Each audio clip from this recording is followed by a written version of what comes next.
It's taken me a couple days to film this video. We've just kind of had bad weather and I've had stuff to do, so I apologize if it wasn't quite the highest quality video. I'm Johnny Ashley. I'm in the hood in the woods, and today we're in Montgomery County, Virginia, and we're going to talk about the ghost town of Merrimac. From 1902 to 1935, the Virginia Anthrite Coal Company operated a company town in Merrimac, which was complete with a post office whose zip code is now discontinued. So it isn't right of me to go to other people's towns and talk about their towns when I haven't talked about my town, and I need to drink my own medicine, if you will, and we're going to talk about the ghost town that I used to live in. Alright, so here's a map of the Huckleberry Trail, and just so y'all can get a little bit of perspective here. So, let's see, right here is going to be Merrimac Road, and it's going to come up to here, and we're right here. So then this road coming off here going to the hospital, that's going to be High Top. So it's this section of US 460, and then over here in Yellow Sulphur Springs. So it's kind of like a big square is going to be Merrimac, you know, even though it just says it's up here, because I looked at the map, part of it, you know, comes up here too, and we're going to come up here. I got something cool up there to show you, but I got a lot of cool stuff over here too, but it's just all in between, you know. Christiansburg's all the way up here, and then Blacksburg's up here. Alright, that's the sign for Christiansburg, and it's right past Merrimac Road. Alright, on 2 miles down the road is this Blacksburg sign. Alright, so let's see where I used to live. And it's going to be right on top of this hill. Now, I call this a ghost town because the post office is closed and the zip code is discontinued, which has been one of my ways of calling things that, like a qualifier, to call something a ghost town. Now, Pamplin City, Virginia, they call that a ghost town, but it still has a post office and a zip code, and like the population peaked at 450, and it's like 200 and change now. So I mean, yeah, they lost like half their population, but you know, it's still fairly populated. Now here's about 2,000 people in this couple mile stretch, and we're coming up on in my neighborhood now. So I looked up some stats, and for Merrimac, one of the things I saw that was very interesting, that's my neighbors. That's my house right here. I lived in the smallest trailer in the trailer park. They fixed it up now. That guy robbed a bank. That's my best friend's house. That girl that lived in that house was freaking crazy. And she had a bunch of bullet holes in her ceiling where she would shoot a gun up in the air in her house to let everyone know she was serious. But, so back to ghost towns.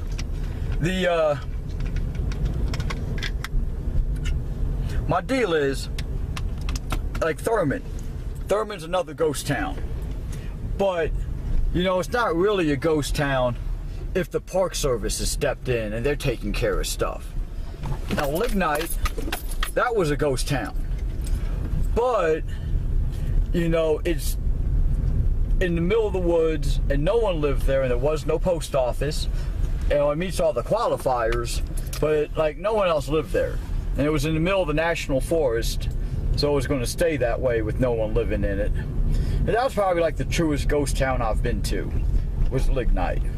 So I don't think I'm really, I mean, you're just not going to run into unpopulated places unless you're like in Bodie, California. But you know, Bodie, California, that's the same deal. You know, they were run by the Park Service. It's not really like a real ghost town. So unless like you're out in like the Amazon or the jungle or something and you discover a lost civilization, you're not going to find a ghost town. It's not something that exists anymore. Not really, you know. So I'm going to call this a ghost town because it meets my qualifier of having a post office that's closed. Even though I think now there's more people that live here than probably lived here when, you know, the town of Merrimac was functioning. The first mine opened here in the 1850s, and the coal was moved by cart 96 miles, and that's 96 miles as the crow flies, to Lynchburg, where it was loaded onto the Tennessee-Virginia Railroad.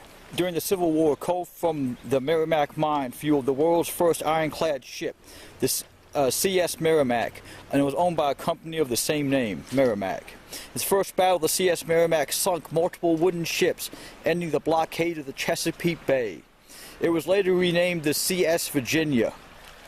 In 1902, the Virginia Anthrite Coal and Railroad opened up shop. In 1904, they opened passenger lines to Blacksburg, and that's for Virginia Tech. They ran 4 trains daily. Because of the use of cars, rail service was cut to 2 times daily in the 40s and then once daily in the 50s. In 1958, the trains would change from coal to diesel for their power source. In 1966, the Blacksburg Depot closed, and that's where the library now is. Now, they closed the mine down in 1935 due to labor disputes, and that 1935, that's right the same time that the United Mine Workers Union was coming into the area and striking and stuff like that. They might have found it easier just to shut down.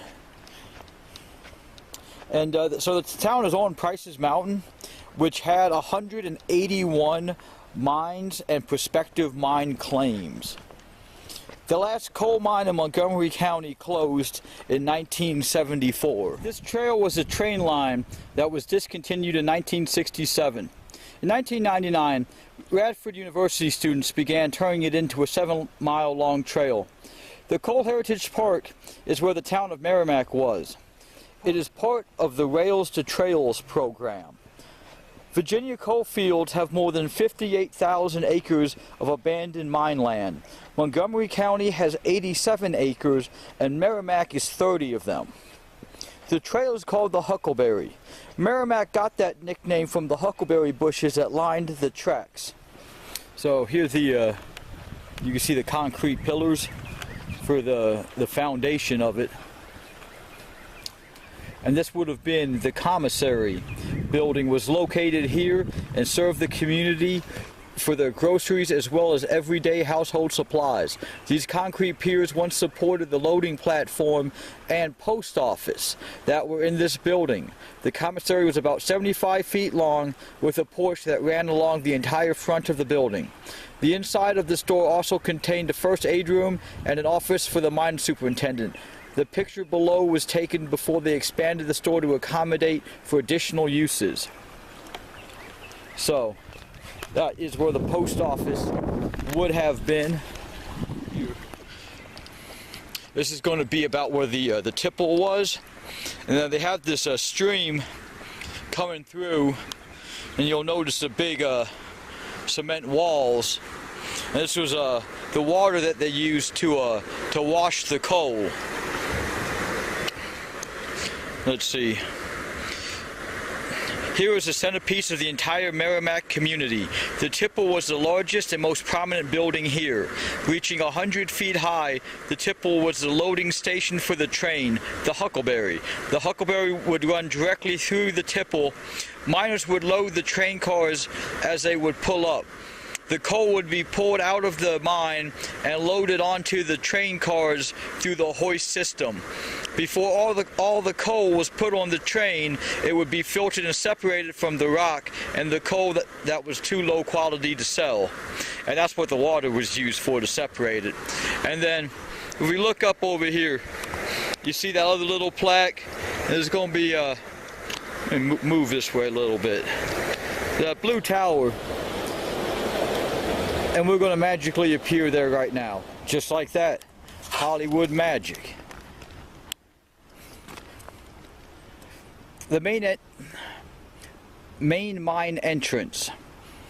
Here was the main entrance to the mine. It could be used daily for the coal cars coming in and out of the mine to load and unload.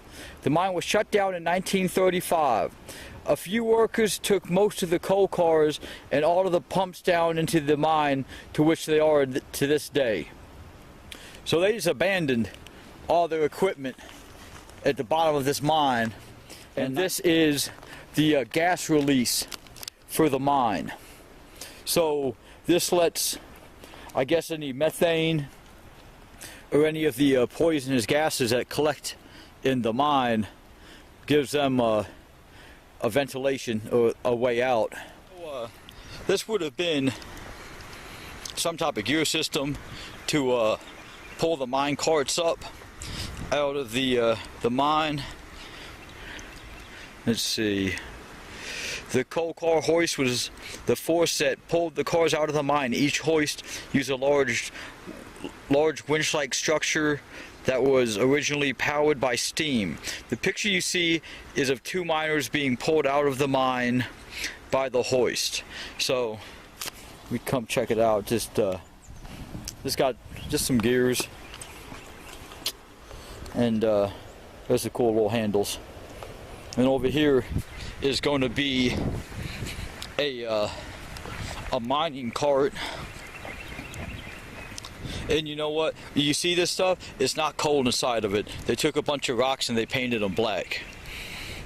But yeah, one of many that were hoisted out of the mine.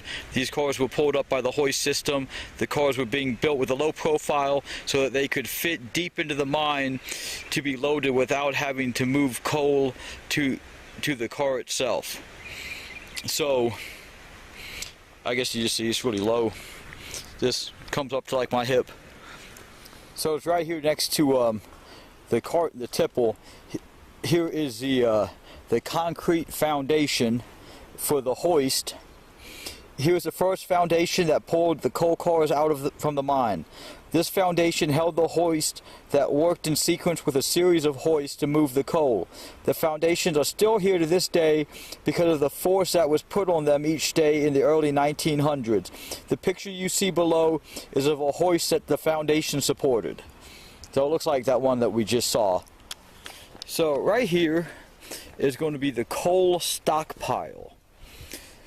This open field was once where the miners would unload all of the coal that wasn't pure enough to be sold and burnt.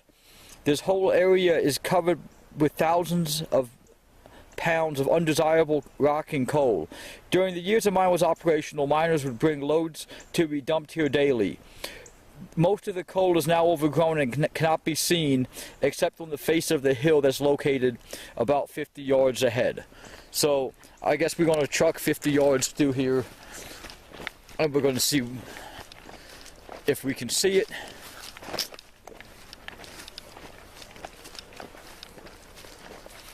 Well, you know, you come up here, I think I can see a little bit of it.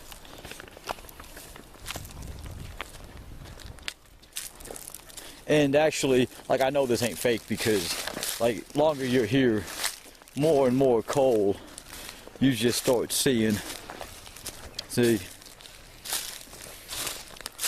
it's just even all the little smaller pieces, all of it getting washed down the hill. It's very, very coaly here. So we got right here, first of all, very important, do not cross if bridge is underwater. Now this is going to be the Ike Linkous Spring. This water well was located next to the Linkous Spring. This was the main location for the community to get fresh water. Located near the commissary building, this well had a pump installed on the well cap, which served near the nearby store. The smell comes from the water collected from the spring. The water's distinct orange color is due to the high amounts of iron and sulfur. So we're right next to Yellow Sulphur Springs, and we're going to get to that in a second, a little bit later on in this video. But so that's the sulfur, and the iron turning it orange is actually the iron oxidizing in the water, rusting basically. It's rust water. So there it is, and there's the cap, and I guess right here is where the pump used to be. So this is the hotel. Here remains just a few bricks and concrete that made the foundation of the hotel. This hotel is a large 2-story boarding house for unmarried miners, new employees, and visitors to the mine. This hotel also featured a single-story porch across the front of the building and a gabled addition to the rear. If you can't see that picture, don't worry about it. It's pretty hard to see. But this is where the hotel would have sat at. This doesn't really have much to do with anything, but check this out. Look at this. This some bent steel on this bridge. I mean, mangled. And you come to the other side of it, and it's just as bad. I mean, that's like, that's way off there. That's the only one that's not too bad, but I mean, it's twisted. Look at all that coal. If we come up here, there's still a bit of, I don't know if it's old mine equipment that was left, or just trash from forever ago someone threw down the hill. But, and we got this.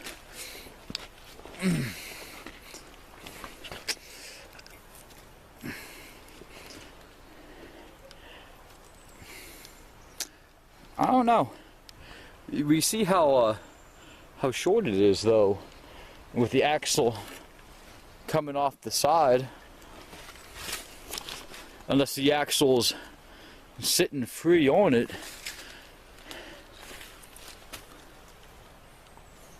And then over here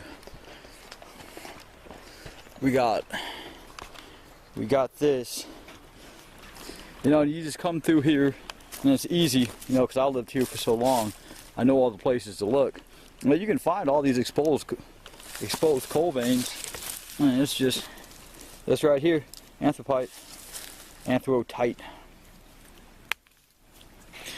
I don't know how original the construction is, but I would think that would be the old train bridge if they are using the tracks for the trail.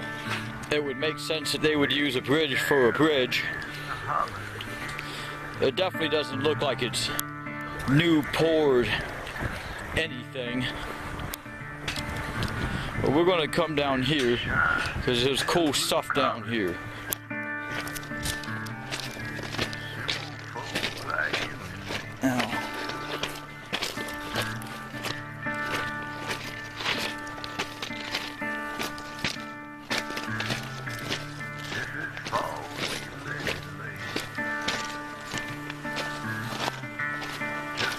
Oh, there we go. See, look. So these are new ones. And then these here, these would have been the ones for the train, the old line.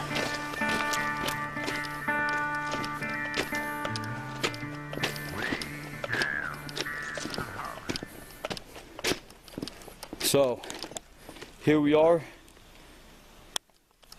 Let me see. Hey, there's the light at the end of the tunnel. We are right off the Huckleberry, and we come to these, which this is next to a current train line, but this part of the track isn't used, and man, it's looking thick. Let me get back in here. So you see it's all charred up, burnt. I don't know if it's coal or charcoal or anything, but you can see right there, that's the they would dump the coal into that, and then trucks would back up in underneath that, and it would open up and fill the trucks up, and that's how the train cars would get emptied. So let's come around.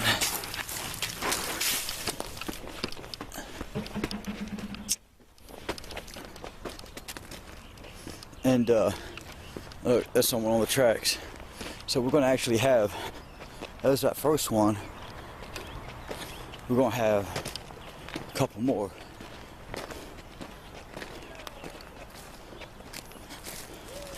and none of them used.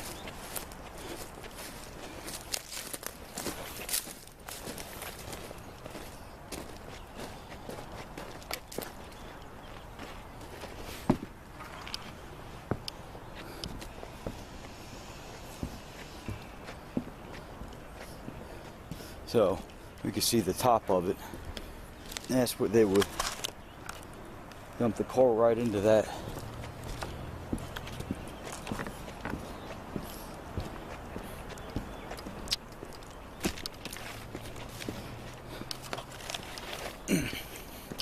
So on to the third one.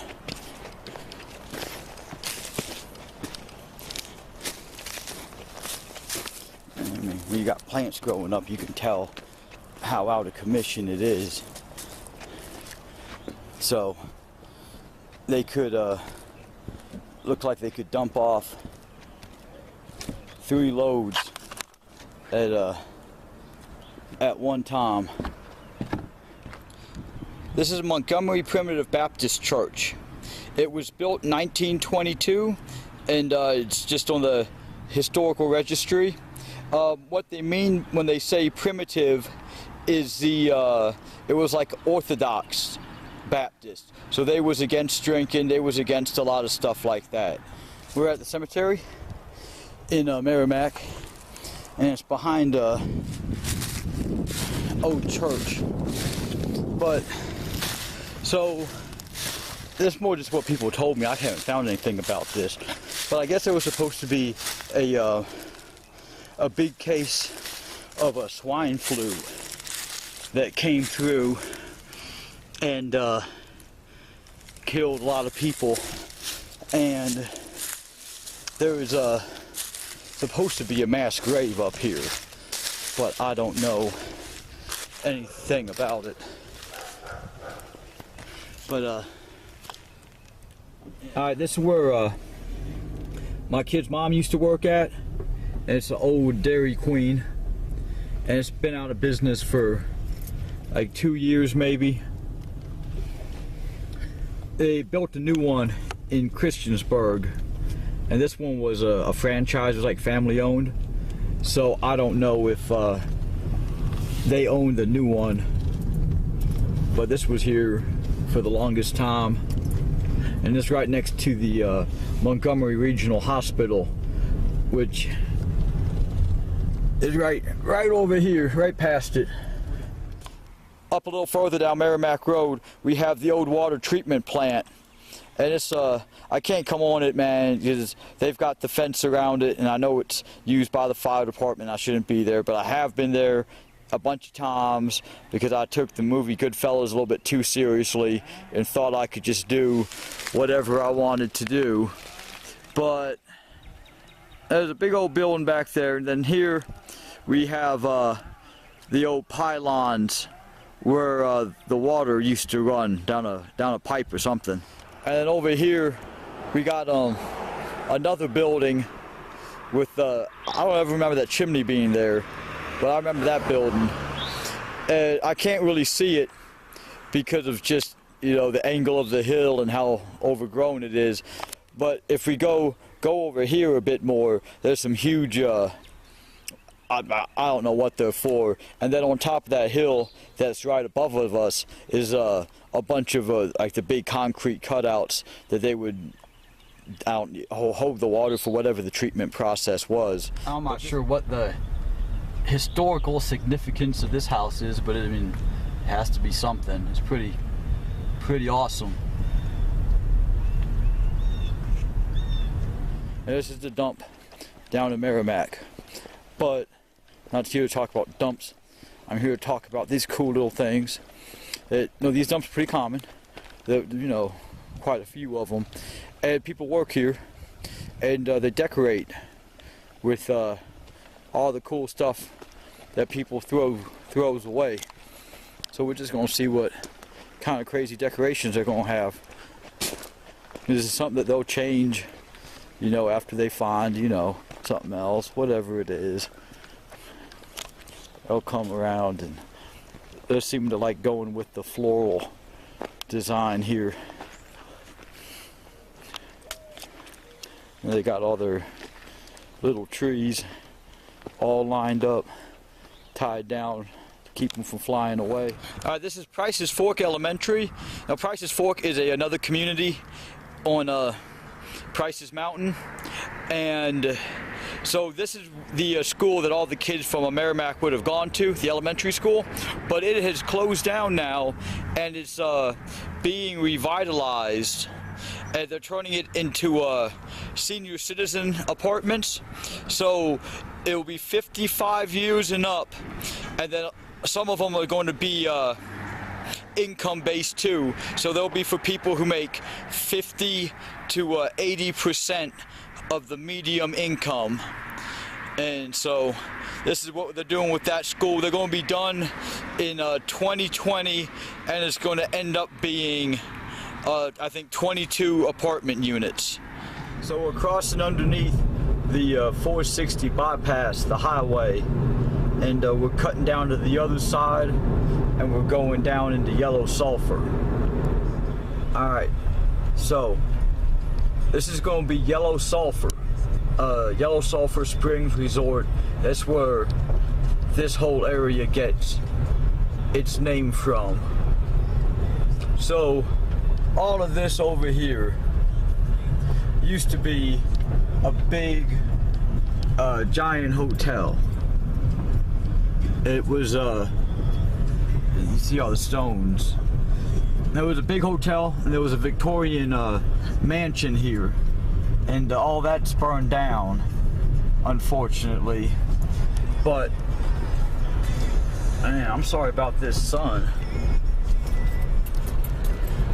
We're coming up on the hotel that's still standing, and I have done a video about this. I really can't go into, there it is, I never zoomed out. There it is, that's Yellow Sulphur. And so I'm gonna link the video in the description. It's got a really cool history, and it's really old. And this part that burned down, I think, was even older. That's a quarry, and this is where they mine Hokie stone from. Now, what Hokie stone is I ain't sure. It's some kind of freaking rock that is not very common. And everything in Virginia Tech is made out of Hokie stone. And they even make fake Hokie stone. I used to work construction. I worked construction for years. And they make fake Hokie stone out of concrete. But also, because it's state-owned, I guess, all the Hokie stone state-owned because Virginia Tech owns the quarry, that even taking little pieces of the Hokie stone home with you, like if you're working on a job site, can constitute a felony, because I guess it's stealing state property, which, that sucks. I don't know if anyone's ever actually gone to jail.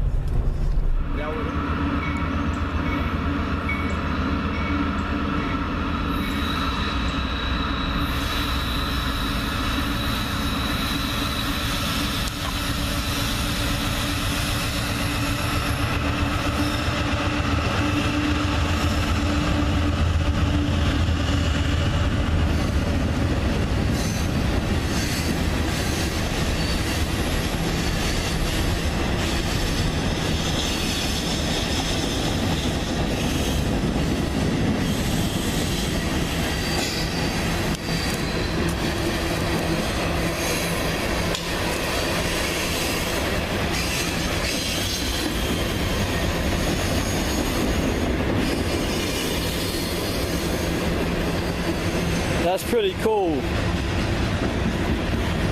I'm really happy this is on the way down, not the way up.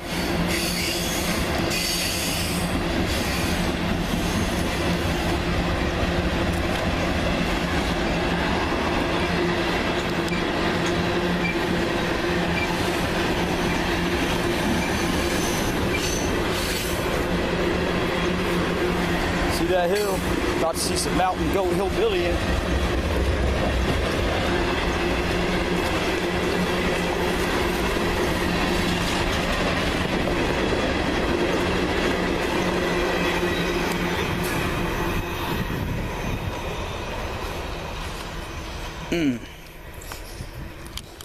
And now across the pond.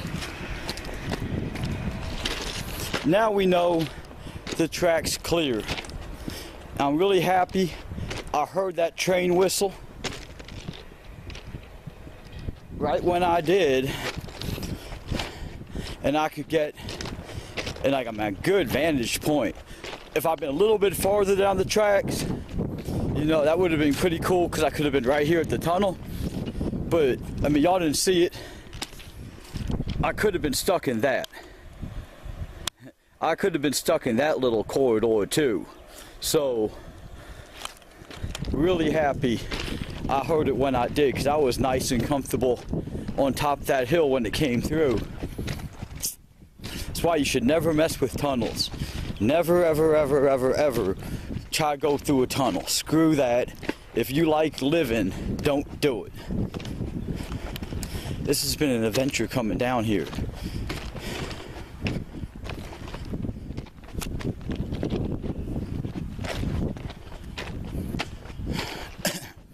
So,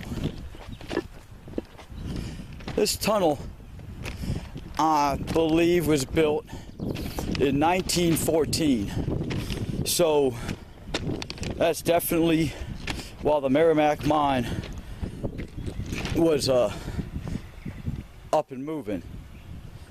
So we got this building to this side and this building to this side.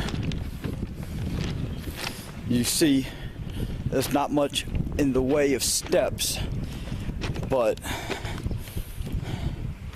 where you get across.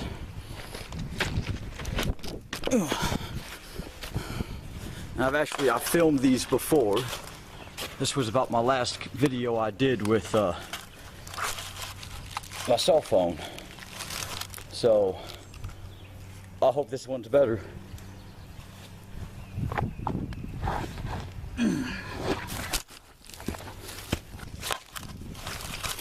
A little bit of upper body strength never hurt anyone. So here we are in build number 1. There's not much left of it, but they got some railroad ties down here on the ground, and this tree is growing, and he's got some freaky long roots going all the way across the tie, and that's it. There's nothing else in here. Now, I'm not even saying that this has one thing to do with the mine, though, because this is right down the street from Yellow Sulphur Springs, and the guy that owns Yellow Sulphur Springs, he told me that this was related to that. So I'm not sure if they was both operational at the same time period. So, you know, this could have gone either way, but it's on the Yellow Sulphur side. The Merrimac mine would have been on the other side of this tunnel. So,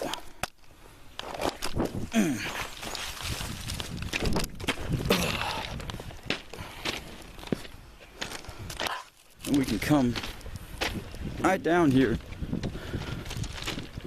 and we can see the light at the end of the tunnel. And you see, there's just, if a train comes, you're like so stuck. That little walkway, you're going to get sucked in. The draft is going to suck you off that. And unless you want to lay down right in the water and try to hold on to something, you're probably going to end up getting sucked up into one of those wheels. I mean, that's just awful. That's like one of the ways some hobos kill each other, is they'll throw each other off the train in a tunnel. And you don't live through that, apparently. Now this building is going to be a lot like the first, except it doesn't have a tree. But besides that, it's pretty cool.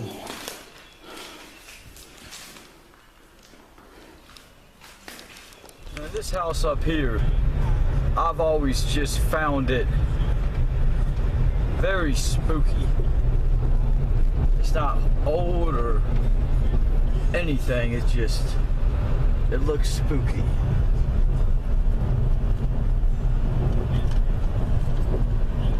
You guys tell me, is that a spooky looking house? And there's this thing, and I don't know what it is. It's in someone's backyard, but it kind of has its own odd little look to it. All right, so here's going to be all the collection of little empty houses. Oh, there's this one.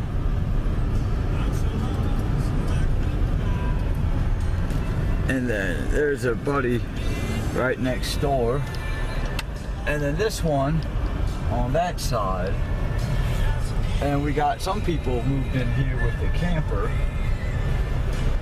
So there's gonna be one more, and it's gonna be just the wreck of a trailer. Oh, that house up there, I forgot about it. So what, there's about 6 houses up there that are empty. All right, this is Coal Hollow Road, and it's not quite in the Merrimac community, but the road goes over Price's Mountain, so it's still right in that general area, especially if you're looking at it like how a crow flies versus, you know, where the roads go. But this road here is where Henry Lee Lucas was born. Now, Henry Lee Lucas is my son's step-great-great uncle. And he was born down here in a little log cabin. And I made a video about it, and I'm gonna link that in the description. And I don't have all the stats. But he was a serial killer, and him and another guy called Otis Toole, they killed an undetermined amount of people, and it's undetermined because they're compulsive liars, and they confessed to every murder that, well, at least Henry Lee Lucas did. He confessed to every murder that was brought in front of him, and he ended up getting 10 murder convictions and one death penalty in Texas.